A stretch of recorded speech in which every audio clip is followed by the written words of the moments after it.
Hello friends, how is the day going? As for me, tomorrow is my last day and then I'll be home with my kids, so I'm really looking forward to that.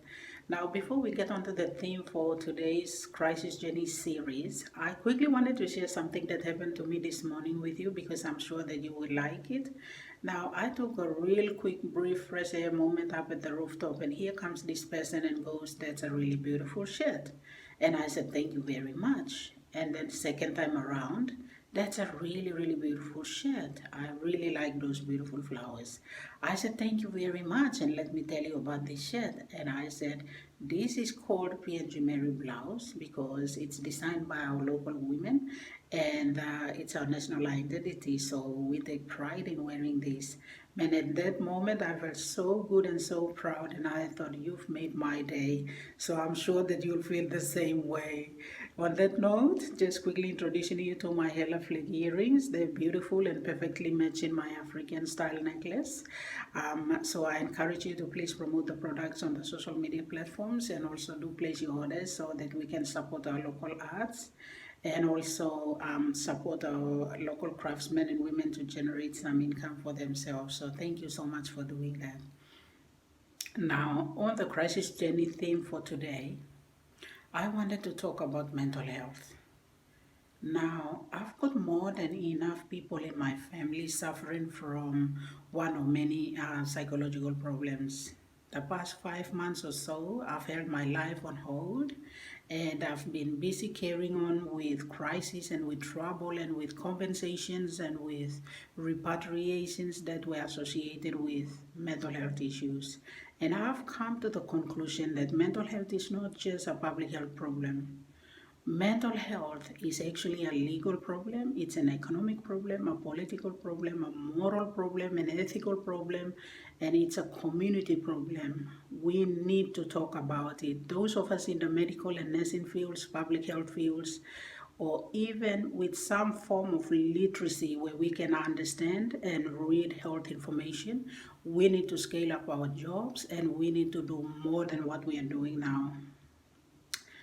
I'm telling you this because there is stigma around mental health issues in our communities, in our families, and even on our streets. When people know that someone is behaving in a psychotic manner or a mental health episode, people do not want to associate with them. People don't want to be around them. They fear for their lives. And that is understandable and quite reasonable because people are scared for themselves and for their kids. They've got the right to preserve their security. And we cannot complain about that. But if we are going to be professional and moral people who care about people with mental health issues, we need to put the welfare of the victim at the forefront of our profession. How can we lead this person to recovery? And this is the biggest challenging question that I've been exploring in my own emotion for the past few months and years even. And in my search for answers in trying to help my family members to recovery, I've been trying to learn about stuff. How can I really be of help? Because with mental health issues, as we know, it's not like a physical condition where you can see the boil or an injury on the skin and say, that's red and that's inflamed and that's swollen and we can encourage this person to seek help or do something about it. Mental health is happening in the mind and the brain, and we cannot see it with our physical eyes. We can only judge the person by the way that they are thinking and by the way that they are behaving. That's the only way that we can tell whether this person is having some problems with their mind and the brain. In my search, trying to really get answers and find solutions to how I can be of help to my family members who are suffering, I realized that I'm becoming depressed myself. I'm becoming stressed and overwhelmed myself. I cannot function normally. My welfare and my well-being is affected because all the more I'm getting more stressed and depressed about how I can be of help to assist my family members, my loved ones, those who are near and dear to me, to recovery.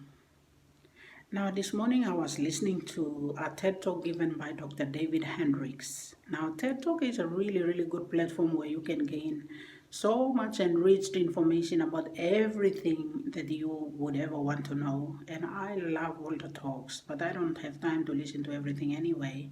So this morning I was listening to Dr. David Hendricks, and he is a Buddhist psychologist. Now, what he does is really, really beautiful because, by the way, I'm not asking anybody to believe anything I'm saying. I'm just sharing experience, that's all I'm doing. So what David Hendricks is doing is really beautiful because he brings medical science and Buddhist psychology about the mind and the brain together to find therapy for people to recover through their mental health experience. Now, the way that he does that is that he actually went to the Tibetan Buddhist tradition in India, and he studied about how meditation works in terms of bringing the mind to focus on a positive dimension so that it allows the brain to heal. Now, the mind and the brain are two different things. We might think that they are the one thing, but that's not the case. According to Dr. Hendricks' talk, he elaborates that really, really clearly where, let me quote, he says, "The brain has a science of its own and it has the potential to change both in childhood and in adulthood. It's got the potential to allow learning experience and memory to recover from mental illness." So as we can see here that mental illness has so many causes. It could be from childhood, from adulthood, from involving in certain anti-social behaviors, such as taking drugs or alcohol or whatever it may be, or experiencing abuse and violence, or could be due to physical injury, for example, hit with a hammer on the head. Whatever it may be, the brain can always recover. This is what Dr. Hendrick is basically saying. The brain has the potential to recover, just like your skin. If you have a boil and then you let that inflammation to be healed, then it can get back to, the skin can get back to normal. Just the same way, the brain has the potential to heal if only the mind is allowed to shift the thinking process from a positive point of view. So if we focus the mind to think positive things, then it gives that energy and that opportunity and that way and that platform for the brain to actually heal and come back to its normal state. Now that is a really, really big statement to say, but I believe the important takeaway message for us here is to be patient with people who are near and dear to us, experiencing some form of mental illness.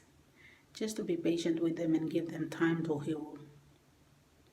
Just to give them time to heal and be patient with them. And just to have an understanding of what they are going through. So I just kind of felt encouraged by this because, like I said, I felt really, really depressed and stressed and overwhelmed while searching for answers as to how I can be of help to my family members who are experiencing mental health problems, because this is a really, really serious issue in our society. Our young people are getting so much depression and so much mental health problems, and we just need to find the most basic and the simple answers and strategies so that we can be of a big support in their recovery journey. So thank you so much for listening, and please, I encourage you to subscribe to my YouTube channel so that my stories can become popular and my YouTube videos can become popular, and please subscribe and please like. And thank you so much for your time. And I'll see you on the other side. Love you all. Bye.